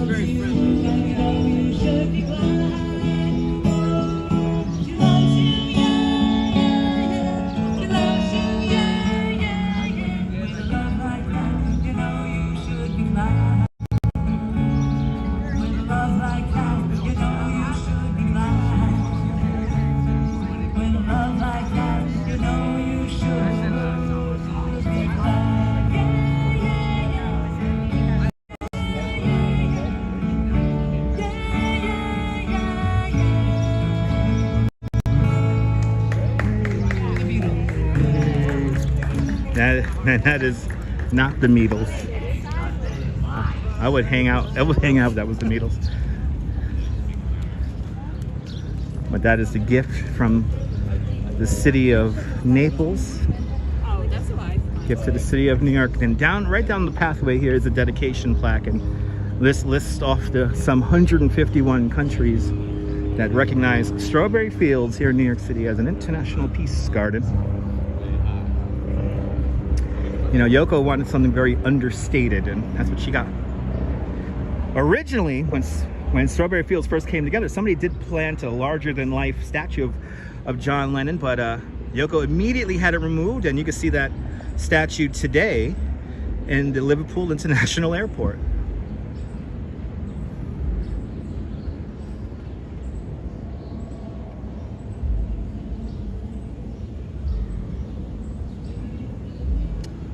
Brooklyn Honcho with a very interesting comment. Yeah, is it really worth to be rich? Yes and no. I think rich affords you the comfort of not having to worry about anything. So, you know, yes and no. It's a double-edged sword. I mean, what's got to happen when I get to 1 million subscribers, right? Who knows? But, yeah. I mean, like Gary Vee says, I've met some of these people where I've met people who make $80,000 and be the happiest people on earth. And then I've met people who made over $200,000 and they're miserable pieces of poop, you know? So the Meadows are great. Yeah, follow the Meadows over on Facebook, and I think they have a YouTube channel. Also follow the Meadows on Instagram, yeah. But Strawberry Fields, and as you see, in the shape of a teardrop.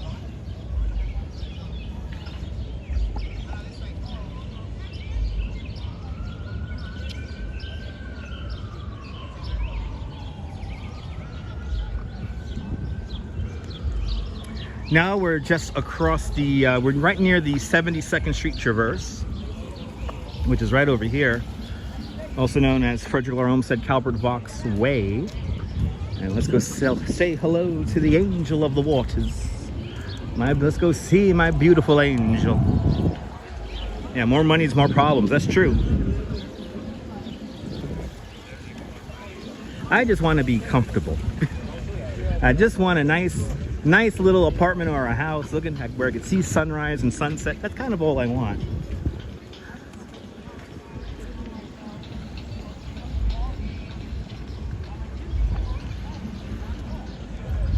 I like a simple life. Yep, there you go. The landscape architect for Strawberry Fields was Bruce Kelly. And I believe Bruce Kelly was a friend of Yoko Ono's, if I'm not mistaken. But here we have one of my favorite statues, the Falconeer. It's coming up. As long as you have enough to enjoy life. Exactly, John Laura. Yeah, that's all I really want. I just want to break even, get my bills paid. That's it. That's why. That's really all I want. Here's the Falconeer.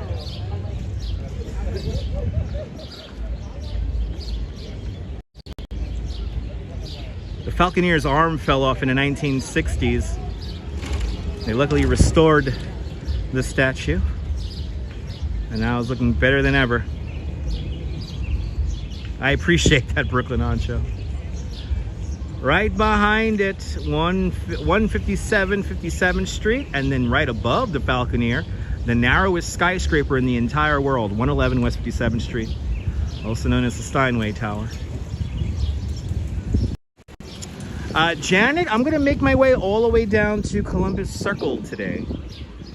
So I'm gonna make my way as far south as Columbus Circle today, but we're gonna kind of go see Angel and then kind of wrap around the park and then make our way back over to Columbus Circle. Like I said, Central Park is literally one of like the easiest places to live stream because you can tell a story just by doing little loops. JK, I actually talked about that earlier. We saw where that happened and I already told the story of that.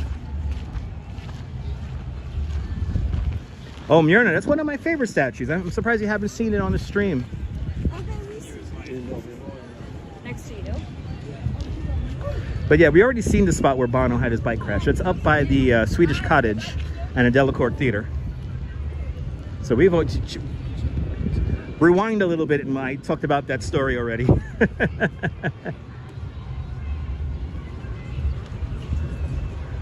at 111 West 57th Street. Kind of sticks out like a sore thumb. And then also the building with the highest occupiable floor in the Western Hemisphere, roughly 60 feet higher than One World Trade Center. This is the Central Park South Tower right here. The highest private observation deck in the world is right there. That observation deck roughly 60 feet higher than One World Trade Center. But One World Trade Center is taller because of the spire on top at roughly 1,776 feet tall. The Central Park South Tower, the building we're looking at now, tops out at around 1,598 feet. You're more than welcome, Myrna. Right in front of it, 220 Central Park South. Look at those windows. The penthouse apartment on the very top with those big windows, those are 2-story high windows, 4-story high facade right there, all glass, looking out onto the park. That's scheduled to sell for $250 million. That apartment features balconies on all 4 corners of the apartment, so north, south, east, west.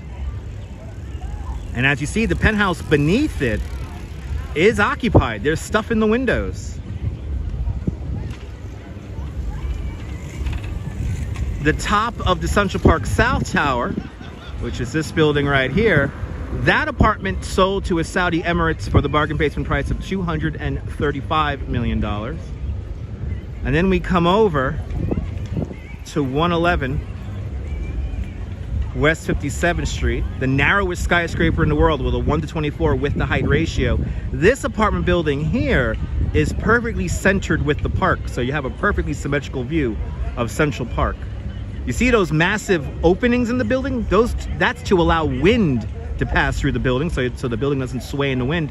And all these buildings along Billionaire's Row have tuned mass dampers. That's a large weight halfway up the building that's on shock absorbers, and that offsets the center of gravity of the building when the building sways in the wind, so you don't feel the building sway in the wind. Yeah, no, Ian, yeah, they buy these apartments to keep their money liquid. So no matter how the market fluctuates, they still have a solid foot in New York City real estate where they could hold on to their investment money.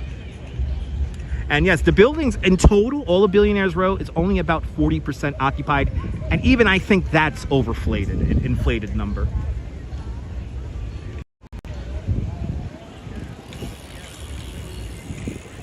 But the towers of Billionaires Row, everybody. And some of those like poppy love songs. You know, there's a lot of them, Jazz Lady, because I think there's like 120 families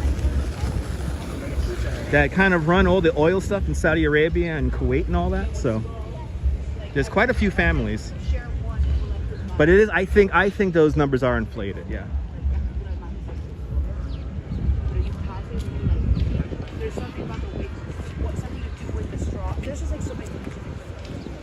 As we make our way over to Angel. Angel of the Waters, that is.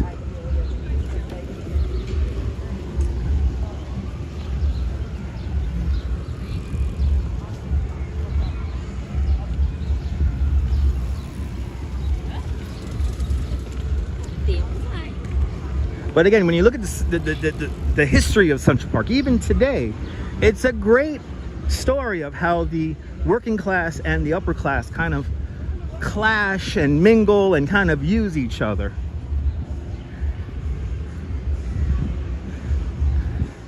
To tell the story of Central Park is to tell the story of modern civilization. So ABX Girl, that's 161 Maiden Lane, that's downtown. And that building has the flaw in it where it's leaning like 1.5 feet to the north. Obviously that building we cannot see because that's South Street Seaport.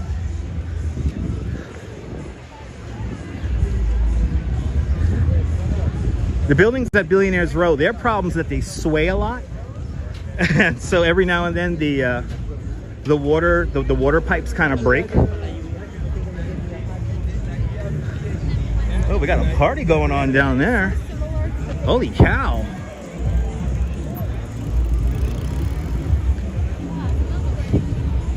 I see the party going on.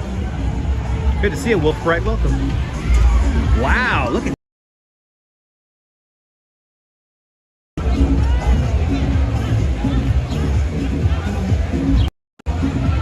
this is New York in a nutshell, right here.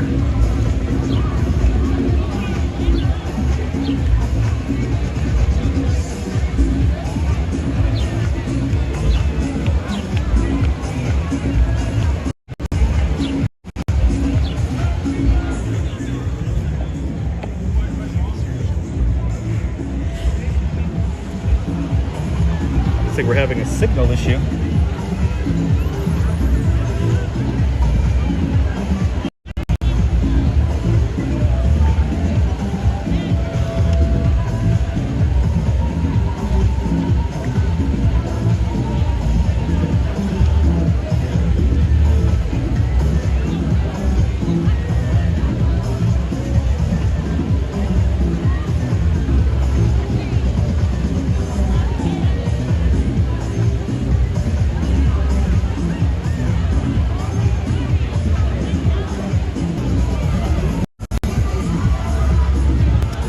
Signal bouncing around a bit, no doubt, because there's a lot of people.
Parks in Central Park.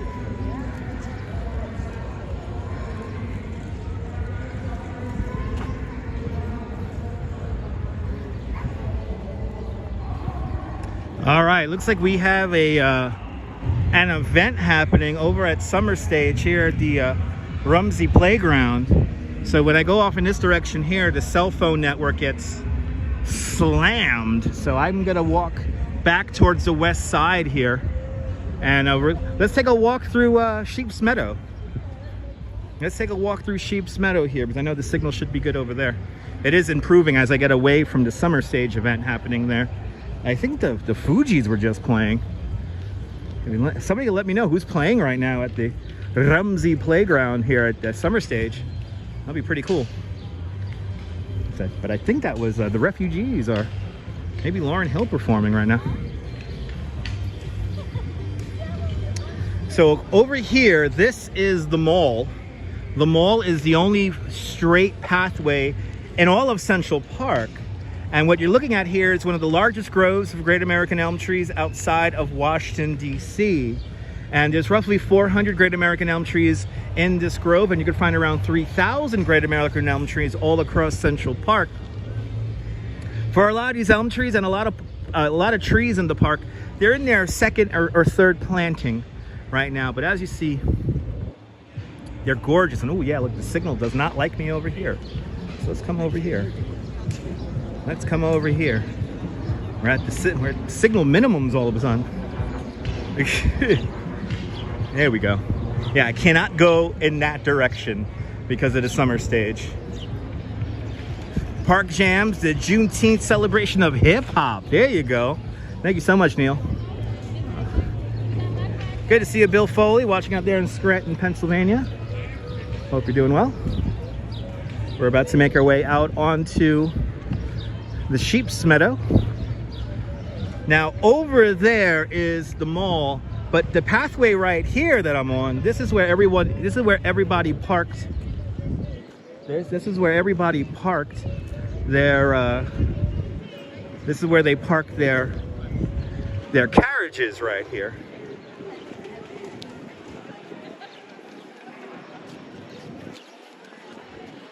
So over here they would park their carriages, and then they would walk over. They would walk over to the mall to promenade. Okay, it's all DJs, no performers. Okay, that makes sense. Thank you so much, guys, for the information.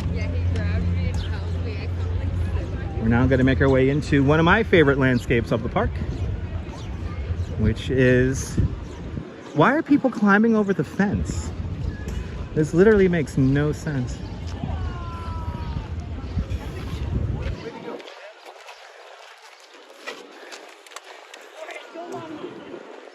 Why are people climbing the fence? Is it locked on this side? It is locked on this side. Why is it locked on this side? Interesting. Sheep's Meadow is locked. Let's come across here. So I want to walk through Sheep's Meadow for you guys.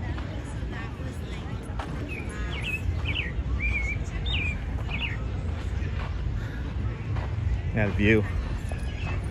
Gorgeous. Yeah, Cliff, me too.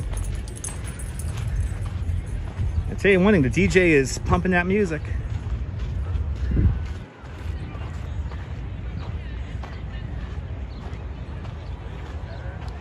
I want to walk through the Sheep's Meadow for you guys. Got to find an opening. And I am not about to climb over a fence because I have a gimbal. Yeah, JK, it is pretty incredible that this is all landscaped. In this area here, where the Sheep's Meadow is today, before the park was built, this was a German family-owned rock quarry.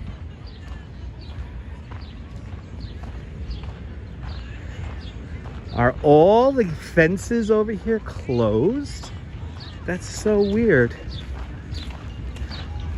How are all the openings on this side here closed? I guess they don't want people to mingle. Look, another opening that's closed. How the hell am I gonna get in there? I'm gonna come all the way around here? Good to see you, Gus. Welcome.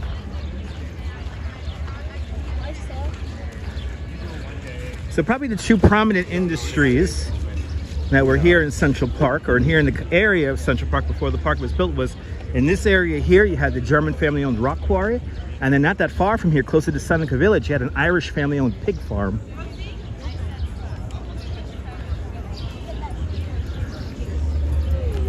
The track.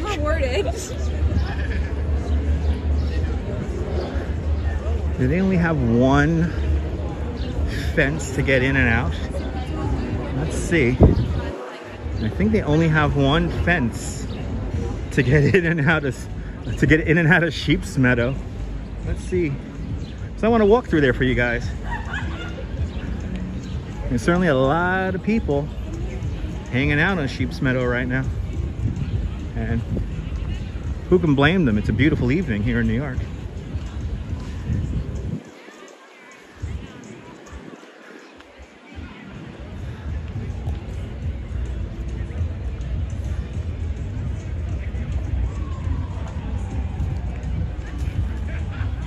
And another access fence is closed. What is up with this? This makes no sense. Did all these people that are in Sheep's Meadow climb the fence to get in there? Where the hell's the opening?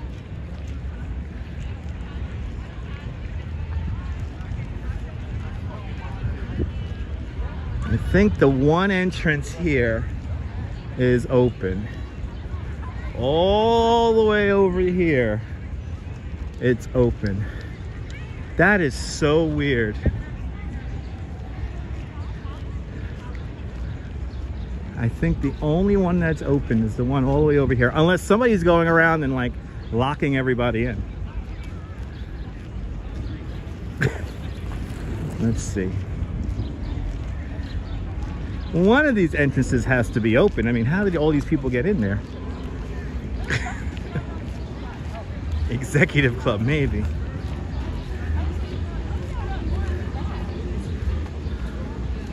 Oh yeah, this one's open. This is usually like the main one. We're now right across the way from Tavern on the Green. Oh yeah. Wow, so the ones on this side, wow, that's crazy. There's only one that's open. Wow, that's so weird. Anyway, here it is.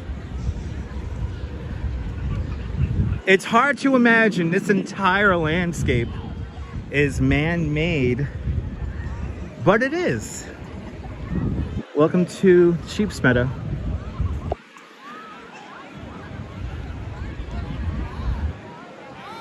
One of the greatest spaces in the whole city.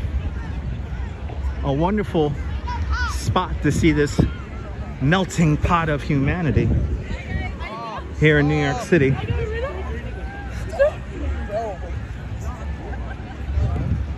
Yeah, it's definitely part of traffic control because they're only have opened them along the West Drive here. So all the eastern exits are closed. But it's jumping out here. It's jumping.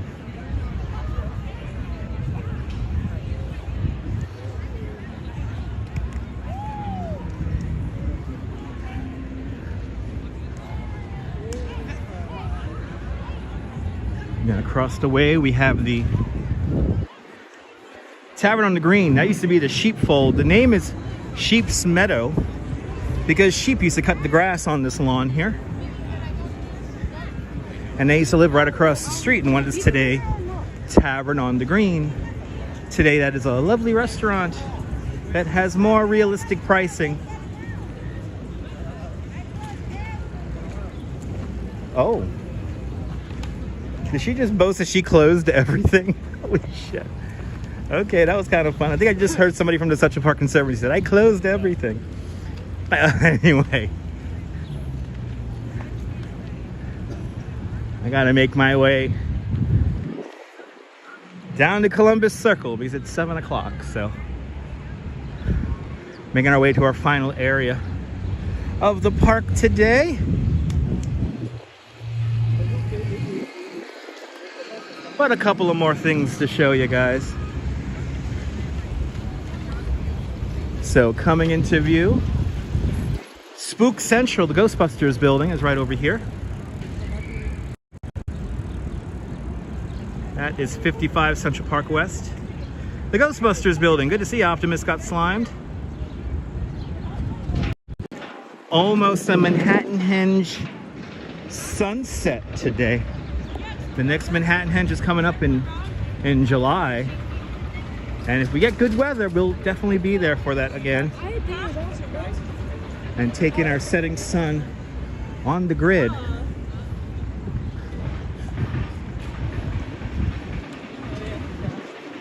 Oh, I appreciate that, JK. I want to call myself Nelson Sullivan though.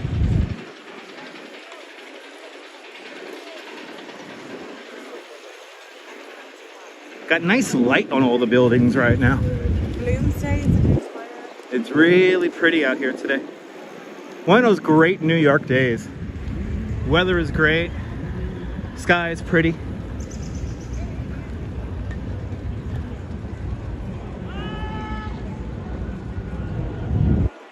There's no Dana, only Zool. That's right. There, this is a great view. Ghostbusters building right there. 64th Street, Central Park West, if you ever want to see it. Myrna, thank you so much for 17 months of being a member to Dutch Miles Plus. Thank you so much for having faith in me as a content creator. Thank you to all of the channel members. This broadcast is brought to us by our channel members in stunning 1080.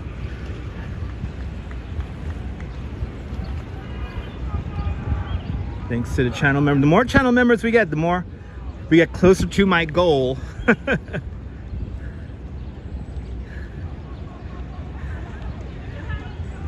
And thank you so much, RoboJax. Become a member of Dutch Miles Plus. Get all those custom emojis that RoboJax just posted.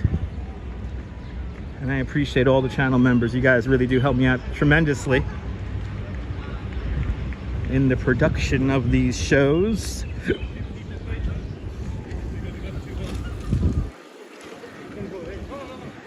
And I gotta figure out what I'm gonna do tomorrow for you guys. So stay tuned.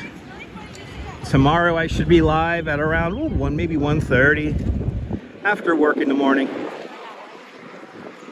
After work and after I have my lunch. We'll go on another fun adventure around New York City.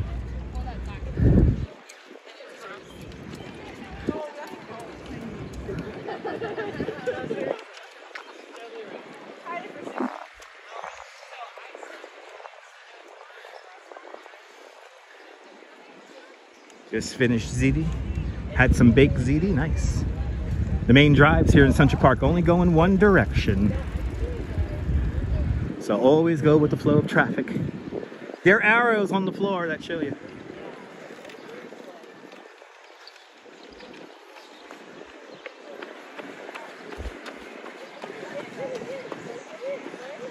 But it was a fun romp. Ooh, he's riding with his dog. It was a fun romp through the park today. Had a little bit of a signal issue there by Angel of the Waters, but that is to be expected when you get a lot of people together at these outdoor events. The cell phone is always a little hit and miss. It's gonna be fun, RoboJax. Rushman, I want to do an open top bus and take over as a tour guide because there's no tour guides on those buses. But I refuse to pay full price, Rush fans. So I refuse to pay $25 for all day hop on, hop off service. I refuse to do. Am I what? Are you all day New York? Am I all day New York? No, I'm Dutch Maz. Oh, you're Dutch Maz. Yeah, I've been only live streaming for 8 years now. Ah, Dutch Maz. Yeah. It's all day. I'll check you out. All right, Dutch Maz. Just search NYC live. All right, ride safe, man.